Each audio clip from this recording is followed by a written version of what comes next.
एक ऐसा शहर जहां पर हर किसी की रातें रंगीन होती है।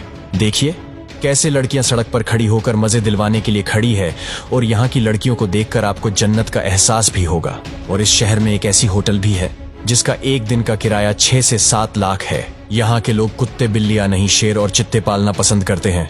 और यहाँ के एटीएम से पैसे नहीं बल्कि सोने के बिस्किट निकलते हैं। सच में यहाँ पर पैसे की बारिश होती है। जी हाँ दोस्तों, ये है सबसे ज्यादा चमत्कारिक शहर जिसका नाम है दुबई। दुबई को आज के दिन सपनों का शहर कहा जाता है। जानते हैं क्यों?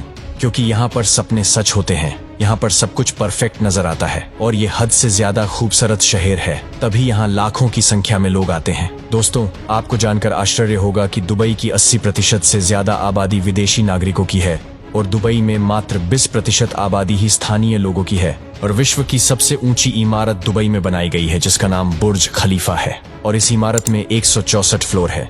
इसकी ऊंचाई 2766 फीट है और आज के दिन इस बिल्डिंग को देखने के लिए करोड़ों लोग दुबई आते हैं। और कहा जाता है कि उसकी ऊंचाई इतनी ज्यादा है कि आप इसे 90 किलोमीटर की दूरी से भी देख सकते हैं। वैसे आपको बता दें कि ऐसे कई सारे बिल्डिंग दुबई में हैं। और क्या आपको पता है कि दुनिया में एकमात्र 7 स्टार होटल भी आपको इसी देश में देखने को मिलता है? कहने का मतलब है कि सारी रॉयल्टी आपको यहाँ पर ही देखने को मिलेंगी। जी हाँ, इस होटल का नाम है द बुर्ज अल अरब। कहा जाता है कि यहाँ पर एक दिन का रहने का मतलब है कि तकरीबन 6 से 7 लाख का खर्चा। दोस्तों, आपको जानकर हैरानी होगी कि दुबई में लगभग सभी शेख अरबपति हैं। साथ ही इन शेखों के शौक भी हैरत अंगेज हैं। इन्हें कुत्ते बिल्लियां नहीं बल्कि शेर चीते पालना पसंद है और अक्सर शेखों के पास इन जानवरों का दिखना आम बात है। आपको बता दें कि दुबई में किसी भी तरह का इंफ्रेंस सिस्टम नहीं है। यहाँ पर पिन कोड, गली नंबर, घर नंबर ये सब नहीं होता दुबई में। अगर आप अपने रिश्तेदार के घर जाना चाहते हैं तो उस घर के आसपास की बिल्डिंग या किसी भी स्थान का नाम याद होना जरूरी है, तभी आप अपने रिश्तेदार के घर पहुंच पाएंगे।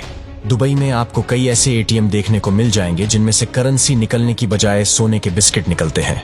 जी हाँ, इस तरह की चीज सिर्फ इसी देश में देखने को मिलती है। कहा जाता है कि यहाँ के लोकल लोगों के पास पैसे ही इतने हैं, इसीलिए वो सब यही काम करते हैं। दुबई में अगर आप अल्कोहल पीना चाहते हैं तो उसके लिए आपको सरकार से लाइसेंस लेना पड़ेगा। यहाँ तक कि दुबई के घरों में नशीला पदार्थ रखने के लिए भी लाइसेंस की जरूरत पड़ती है। और साफ साफ कहा जाता है कि अगर आपको मस्ती करनी है तो मनाही नहीं है, लेकिन आपको परमिशन तो लेनी ही होगी। और दोस्तों, एक जमाने में दुबई मात्र एक मरुस्थलीय स्थान था, लेकिन अब दुबई विश्व के मानचित्र में चमकता रईसी से लबरेज विश्व का ध्यान आकर्षित करने वाला शहर है। तभी तो कहा जाता है कि दुनिया में सब कुछ संभव है। आज यहाँ की सबसे ज्यादा अर्निंग जो है वो सिर्फ और सिर्फ टूरिज्म से ही आती है।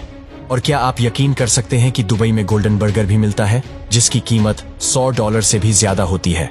दोस्तों, जो ये बर्गर होता है उस पर गोल्ड की परत जमी होती है और इस बर्गर को खाया भी जा सकता है। और हाँ, दुबई में टैक्स नहीं वसूला जाता, जिसके कारण दुनिया भर के अमीर आदमी विदेशी यहाँ पर आके अपना बिजनेस करते हैं। और यही तरीका है कि इस शहर में जॉब की कोई कमी नहीं है। जी हाँ, बड़े बड़े बिजनेसमैन यहाँ पर आकर अपना काम करते हैं। और क्या आपको पता है, दुबई की पुलिस को दुनिया की सबसे रिचेस्ट पुलिस कहा जाता है। जी हाँ, पुलिस सुपर कार इस्तेमाल करती है जिसमें आती है लैम्बोर्गिनी, बुगाटी और BMW। और दुबई रेगिस्तान के बीचों बीच बना हुआ है, लेकिन जो दुबई के मॉल्स है उसमें बड़े बड़े स्नो रूम्स बने हुए हैं जिसे वहाँ के लोग दुबई में रह के ही स्नो का मजा ले सकते हैं। दुबई में एक पाम आइलैंड भी है जो सबसे बड़ा आर्टिफिशियल आइलैंड है और दुबई के पाम आइलैंड को दुनिया का 8वां अजूबा भी कहा जाता है। और जहाँ पर लोगों को सोना पहनना पसंद होता है, वही दुबई के लोगों को सोना चढ़ाना पसंद है। दुबई में सोने से बनी कारों को खरीदना एक आम बात है और ये लोग सोने की कार ऐसी वैसी नहीं खरीदते बल्कि दुनिया की सबसे महंगी सुपर कार खरीदते हैं।